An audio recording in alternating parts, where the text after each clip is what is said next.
ओम शांति। आज दिनांक 15 अगस्त 2022। 15 अगस्त की सभी भाई बहनों को हार्दिक शुभकामनाएं। आज हमारे देश की आज़ादी की 75वीं वर्षगांठ है।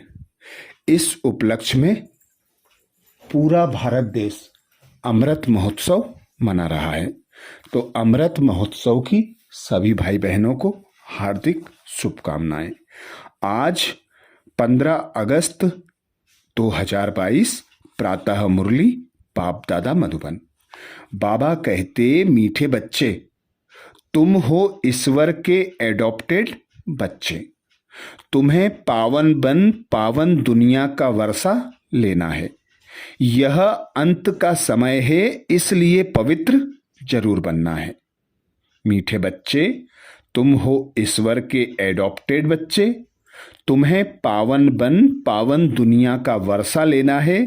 यह अंत का समय है, इसलिए पवित्र जरूर बनना है। अर्थात पतित पावन पिता परमात्मा ब्रह्मा तन द्वारा हम बच्चों को एडॉप्ट करते हैं, तो हम हो जाते हैं ईश्वर के एडॉप्टेड बच्चे, ब्रह्मा कुमार ब्रह्मा कुमारियां। बाप दादा हम बच्चों को पावन बनाकर दुनिया को पावन बनाने के निमित्त बनाते हैं। इसीलिए बाप दादा कहते, अब अंत समय है, विनाश सामने खड़ा है, इसलिए पवित्र जरूर बनो और बाप से पावन दुनिया के वर्षे के अधिकारी बनो। प्रश्न किया बाबा ने, इस समय के मनुष्यों को ऊंट पक्षी शुतुरमुर्ग का टाइटल दे सकते हैं, क्यों? इस समय के मनुष्यों को ऊंट पक्षी शुतुरमुर्ग का टाइटल दे सकते हैं, क्यों? उत्तर में बाबा कहते, क्योंकि ऊंट पक्षी जो होता है उसे कहो उड़ो तो कहेगा पंख नहीं, मैं ऊंट हूं। बोलो अच्छा सामान उठाओ तो कहेगा मैं पक्षी हूं। ऐसे ही आज के मनुष्यों की हालत है। जब उनसे पूछा जाता है, तुम अपने को देवता के बजाय हिंदू क्यों कहलाते हो, तो कहते, देवताएं तो पावन हैं, हम पतित हैं।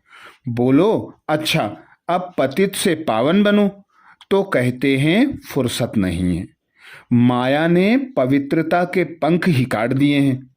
इसलिए जो कहते हमें फुर्सत नहीं है, वह है ऊंट पक्षी। तुम बच्चों को ऊंट पक्षी नहीं बनना है। गीत सुनाया बाबा ने, ओम नमो शिवाय। ओम शांति। यह किसने कहा? अपने से प्रश्न पूछना है। ओम का अर्थ मनुष्यों ने अनेक प्रकार का बनाया है। बाबा कहने से 1 सेकंड में वर्षे के अधिकारी बन जाते हैं। बच्चा पैदा हुआ, कहेंगे वारिस पैदा हुआ, फिर सगीर से बालिक बन जाता है। यहां भी ऐसे है, बाबा को जाना पहचाना और वर्षे का मालिक बने। यहां तो तुम बड़े हो ही। आत्मा को बाप का परिचय मिला, सेकंड में बाप का वर्षा मिला। बच्चा पैदा होने से ही समझेंगे बाप की जायदाद का वर्षा पाएंगे। यह है बेहद का बाप। कहते हैं, हे बच्चे, आत्मा ने जाना बाप आया हुआ है।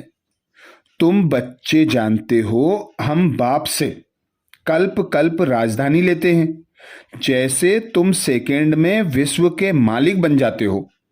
ओम माना अहम, मैं आत्मा, यह मेरा शरीर। मैं आत्मा किसका बच्चा हूं?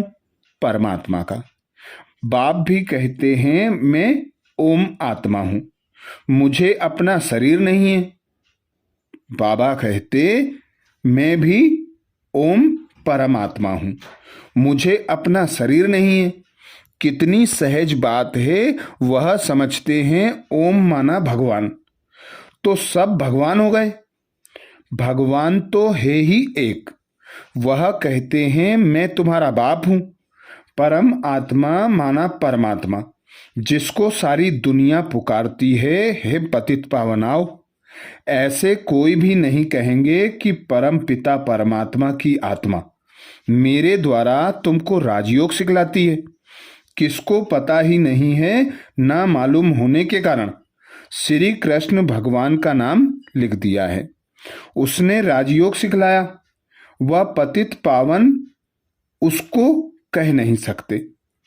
वह तो है स्वर्ग का पहला बच्चा। जो पहले में है वह पिछाड़ी में भी होगा, इसलिए उसको श्याम सुंदर कहते हैं। पहले नंबर में है श्री कृष्ण। फिर 84 जन्मों के बाद उनका नाम ब्रह्मा एडॉप्ट होता है। बाप आकर बच्चों को एडॉप्ट करते हैं। तुम एडॉप्टेड बच्चे, ईश्वर के बच्चे। तुम्हारी माँ भी है, बाप भी है, प्रजापिता भी है। फिर बाप कहते हैं, इनके मुख से कहता हूं, तुम मेरे बच्चे हो। तुम कहते हो बाबा हम आपके हैं, आपसे वर्षा लेने आए हैं। बुद्धि भी कहती है बाप आता जरूर है, कब आते हैं यह विचार करने की बात है। बाबा कहते कब आते हैं यह भी विचार की बात है ना। कहते हैं पतित पावन आओ, तो जरूर पतित दुनिया का अंत हो तब तो आऊं ना। इनको कहा जाता है कल्प की आदि और अंत का संगम। अंत में सब पतित हैं, आदि में है सब पावन। अंत में पतित दुनिया का विनाश होता है, पावन दुनिया की स्थापना होती है। फिर वृद्धि को पाते जाते हैं। गाया भी जाता है ब्रह्मा द्वारा स्थापना, यह है त्रिमूर्ति। तुम जानते हो शिव बाबा के बच्चे सब ब्रदर्स हैं। फिर जब रचना होती है तब भाई बहन बनते हैं। मात पिता क्यों कहते हो? भविष्य वर्षा लेने के लिए। लौकिक वर्षा होते हुए पारलौकिक वर्षा पाने का पुरुषार्थ करते हो। यह है कलयुगी मृत्युलोक। सतयुग में सतयुग को अमरलोक कहते हैं। यहाँ तो मनुष्य अकाले मर पड़ते हैं। सतयुग है देवी दुनिया। आदि सनातन देवी देवता धर्म रहता है। हिंदू धर्म तो कोई है नहीं। आदम शुमारी जब निकलती है तो पूछते हैं आप किस धर्म के हो? हम कहते हैं हम ब्राह्मण धर्म के हैं, तो वो लोग हिंदू धर्म में लगा देंगे, क्योंकि वह ब्राह्मण भी हिंदू धर्म में आ जाते हैं। आर्य समाजी लोग जो हैं उनको हिंदू धर्म में लगा दिया है। वास्तव में हिंदू धर्म तो कोई है नहीं। यूरोप में रहने वालों को यूरोप धर्म वाला थोड़े ही कहेंगे। धर्म तो क्रिश्चियन है ना। क्राइस्ट ने क्रिश्चियन धर्म स्थापन किया। अच्छा, हिंदू धर्म किसने स्थापन किया? तो बेचारे मूंझ पड़ते हैं, कह देते हैं गीता द्वारा स्थापन हुआ। तो समझाया जाता है गीता के द्वारा तो आदि सनातन देवी देवता धर्म की स्थापना हुई। तुम तो देवता धर्म के हो, तो कहते हैं देवताएं बहुत पवित्र थे, हम तो पतित हैं। हम अपने को देवी देवता कैसे कहलाएं? तो समझाया जाता है अच्छा पवित्र बनो, फिर से देवी देवता धर्म में आ जाओ। तो कहते हैं फुर्सत कहाँ? आपकी यह तो बहुत नई बातें हैं। बरोबर हम आदि सनातन देवी देवता धर्म के हैं, पूजते भी भारतवासी देवी देवताओं को हैं, परंतु पतित होने के कारण अपने को देवता कहला नहीं सकते। अच्छा, आकर पावन बनो तो कहते फुर्सत नहीं। बाप कहते हैं ऊंट पक्षी, तुम तो ऊंट पक्षी हो। पूछा जाता है तुम देवता क्यों नहीं कहलाते हो? कहते हैं हम पतित हैं। अच्छा, पतित से पावन बनो तो कहते फुर्सत नहीं। ऊंट पक्षी को कहो उड़ो तो कहेगा पंख नहीं। ऊंट ऊंट हूं। बोलो अच्छा सामान उठाओ तो कहेगा हम तो पक्षी हूं। तो बाप कहते हैं माया तुम्हारे पवित्रता के पंख काट देती है। अब सावन के महीने में शिव की पूजा करते हैं, व्रत रखते हैं। तुम्हारे लिए सावन मास है ज्ञान बरसात का। तुम पवित्र बन पवित्र दुनिया का मालिक बनते हो। मनुष्य व्रत रखते हैं भोजन न खाने का। बाप कहते हैं विष नहीं खाओ। इस पर भी समझाना पड़ेगा। शिव को बहुत पूछते हैं। अब शिव बाबा कहते हैं पवित्रता का व्रत रखो। मैं आया हूं पवित्र देवी देवता धर्म स्थापन करने। यहां तो पावन कोई है नहीं। पवित्र देवी देवता होते हैं सतयुग में। यह विष से पैदा नहीं होते हैं। नहीं तो उनको संपूर्ण निर्विकारी क्यों कहते हैं? लक्ष्मी नारायण राधे कृष्ण आदि को कहते ही हैं संपूर्ण निर्विकारी। यहां तो सब पतित हैं, जिनमें कोई गुण नहीं है। खुद कहते हैं हम पतित नीच हैं। बाप कहते हैं मेरी मत पर चलकर तुम संपूर्ण निर्विकारी बनो, तो तुम इन लक्ष्मी नारायण जैसा मालिक बनेंगे। तुम्हारी पढ़ाई कितनी भारी है, मनुष्य से देवता बनने का पुरुषार्थ करो। विश्व का मालिक बनना है। सतयुग में देवी देवताओं का राज्य था ना। अब फिर से देवी देवता धर्म की स्थापना हो रही है। तुम पवित्र बन स्वर्ग का वर्षा लेते हो। स्व माना आत्मा। आत्मा को राजाई मिलती है। उनको स्वराज्य कहा जाता है। मनुष्य तो हैं देह अभिमानी। देह अभिमान से कहते हैं हमारा राज्य। यहां तुम कहते हो हम आत्मा हैं, इस शरीर के मालिक हैं, हम महाराजा बनेंगे। हमको सतयुग में पवित्र शरीर मिलेगा। अभी तो पतित है। जैसे आत्मा वैसे शरीर। आत्मा में खाद पड़ी है। आत्मा पहले सच्चा सोना थी, गोल्डन एज कहा जाता था। फिर त्रेता आया तो सिल्वर की खाद पड़ी।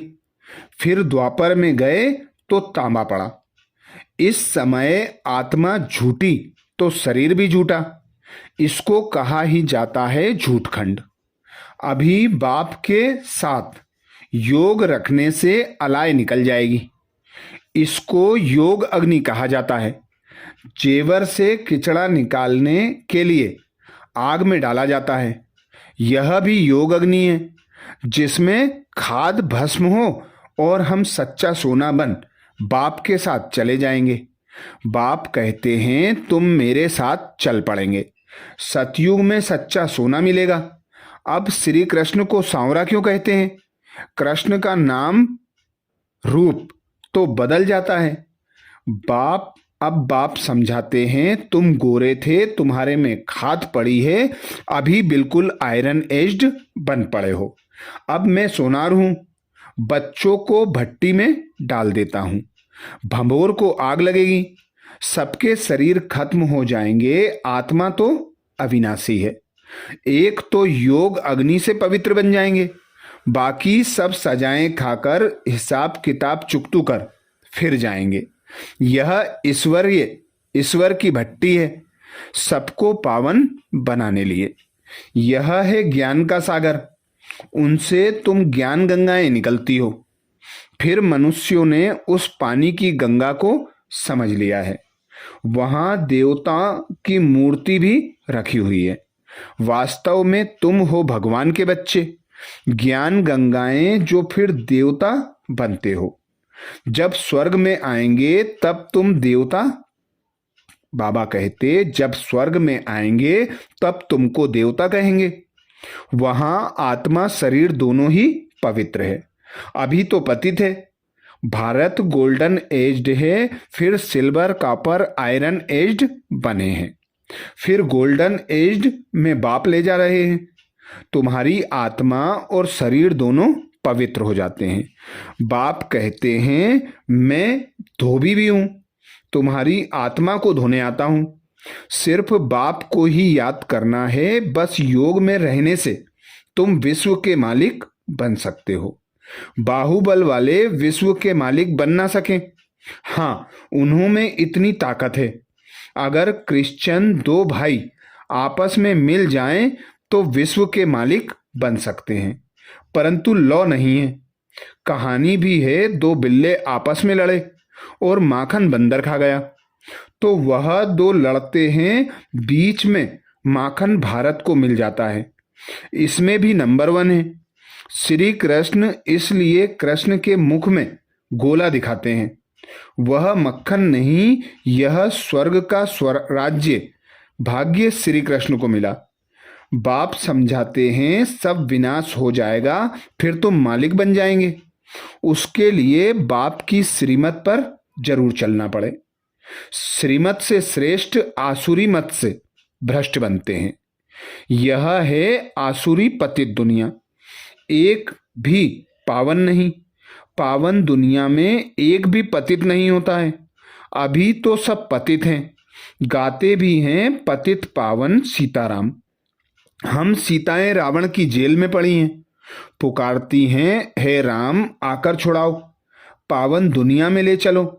भल गाते हैं परंतु जानते कुछ भी नहीं। जो आता है सो कहते रहते हैं। रावण ने बिल्कुल सुला दिया है। अब बाप आकर जगाते हैं। परम पिता परमात्मा पतित पावन जो सृष्टि का रचयिता है, उनकी बायोग्राफी को हम जानते हैं। ब्रह्मा विष्णु शंकर और लक्ष्मी नारायण की बायोग्राफी को भी हम जानते हैं। लक्ष्मी नारायण के 84 जन्मों को भी हम जानते हैं। तो नॉलेजफुल हो गए ना। तुम श्री कृष्ण के मंदिर में जाएंगे तो समझेंगे यह सतयुग का पहला प्रिंस था। अभी अंतिम 84वें जन्म में ब्रह्मा हुआ है। यह भी तुम, बाबा कहते, यह भी बहुत समझने की बातें हैं। बाप बच्चों को समझाते हैं, बच्चे खबरदार रहना, कभी किसको दुख नहीं देना। बाप तो दुख हरता सुख करता है ना। तुम भी 5 विकारों का दान देते हो। दे दान तो छूटे ग्रहण। ग्रहण लगता है तो फकीर लोग कहते हैं दे दान।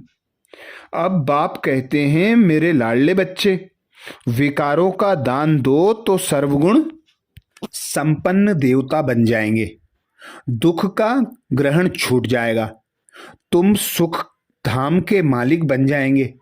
इसलिए 5 विकारों का दान लिया जाता है। यह तो अच्छा है ना।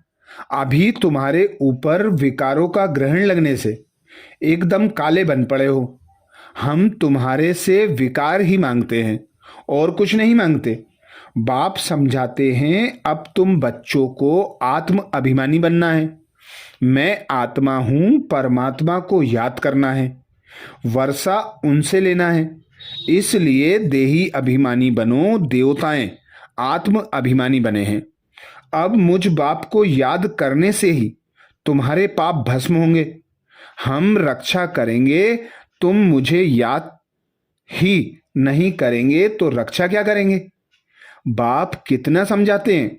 यह बातें कोई शास्त्रों में नहीं है, वह है भक्ति मार्ग की सामग्री। बाप तो तुम्हें सद्गति में ले जाने के लिए पढ़ाते हैं। मैं इस शरीर द्वारा तुमको समझाता हूं। यह मेरा शरीर नहीं है, यह तो इनकी पुरानी जुत्ती है, लोन लिया है। मैं इनमें प्रवेश करता हूं, फिर पावन बनाता हूं। कितना अच्छी रीति बाप समझाते हैं। अच्छा, मीठे मीठे सिकिलदे बच्चों प्रति मात पिता बाप दादा का याद प्यार और गुड मॉर्निंग। रूहानी बाप की रूहानी बच्चों को नमस्ते। हम सब रूहानी बच्चों की रूहानी मात पिता बाप दादा को याद प्यार गुड मॉर्निंग और नमस्ते। धारणा के लिए मुख्य सार में बाबा कहते, पहली पॉइंट, बाप की श्रीमत पर चलकर संपूर्ण निर्विकारी बनना है। पढ़ाई से विश्व की राजाई लेना है। आत्मा में जो खाद पड़ी है उसे योग अग्नि से निकालना है। बाप की श्रीमत पर चलकर संपूर्ण निर्विकारी बनना है। पढ़ाई से विश्व की राजाई लेनी है। आत्मा में जो खाद पड़ी है उसे योग अग्नि से निकालना है। दूसरी पॉइंट बाबा कहते, आत्म अभिमानी बन, बाप को याद करना है। जितना याद में रहेंगे उतना बाप रक्षा करता रहेगा। आत्म अभिमानी बन, बाप को याद करना है। जितना याद में रहेंगे उतना बाप रक्षा करता रहेगा। वरदान दिया बाबा ने, मेरे को तेरे में परिवर्तन कर। श्रेष्ठ मंजिल को प्राप्त करने वाले नष्टो मोहा भव। मेरे को तेरे में परिवर्तन कर श्रेष्ठ मंजिल को प्राप्त करने वाले नष्टो मोहा भव। डिटेल में बाबा कहते, जहां मेरापन होता है वहां हलचल होती है। मेरी रचना, मेरी दुकान, मेरा पैसा, मेरा घर, यह मेरापन थोड़ा भी किनारे रखा है तो मंजिल का किनारा नहीं मिलेगा। श्रेष्ठ मंजिल प्राप्त करने के लिए मेरे को तेरे में परिवर्तन करो। हद का मेरा नहीं, बेहद का मेरा, वह है मेरा बाबा। बाबा की स्मृति और ड्रामा के ज्ञान से नथिंग न्यू की अचल स्थिति रहेगी और नष्टो मोहा बन जाएंगे। स्लोगन में बाबा कहते, सच्चे सेवाधारी बन, निस्वार्थ सेवा करते चलो तो सेवा का फल स्वतः मिलेगा। सच्चे सेवाधारी बन, निस्वार्थ सेवा करते चलो तो सेवा का फल स्वतः मिलेगा। तो ये थे बाबा के महावाक्य 15 अगस्त 2022 के। अच्छा, ओम शांति।